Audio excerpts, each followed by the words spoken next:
പ്രിയപ്പെട്ടവരെ, നമുക്ക് സംരക്ഷണവും താങ്ങും തണലുമാകാൻ ഒരാളുണ്ട് എങ്കിൽ നമുക്കത് എത്ര ആശ്വാസമായിരിക്കും. നാം രോഗിയാകുമ്പോൾ, നാം ഏതെങ്കിലും പ്രയാസത്തിൽ അകപ്പെടുമ്പോൾ, സാമ്പത്തികമായി ബുദ്ധിമുട്ടുമ്പോൾ, ഒറ്റയ്ക്കാകുമ്പോഴൊക്കെ താങ്ങാവാനും തണലാകാനും ഒരാളുണ്ടെങ്കിൽ അത് എത്ര വലിയ ആശ്വാസമാണ് മനുഷ്യനെ സംബന്ധിച്ചിടത്തോളം. എന്നാൽ പ്രിയപ്പെട്ടവരെ, പരിശുദ്ധ ഖുർആൻ സൂറത്തുൽ ഹദീദിലൂടെ ഒരു വചനം അല്ലാഹു സുബ്ഹാനഹു വ തആല നമ്മെ പഠിപ്പിക്കുന്നുണ്ട്. ആ വചനം ഇങ്ങനെയാണ്: വഹുവ മഅകും ഐനമാ കുൻതും.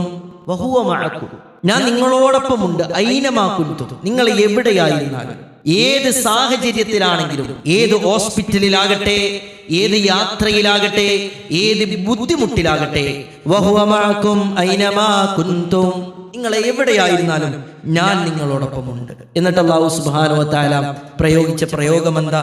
വല്ലാഹു ബിമാ തഅമലൂന ബസീർ. അല്ലാഹു സുബ്ഹാനഹു വ തആല നിങ്ങളുടെ എല്ലാവിധ പ്രവൃത്തികളെയും അറിയുന്നുണ്ട്.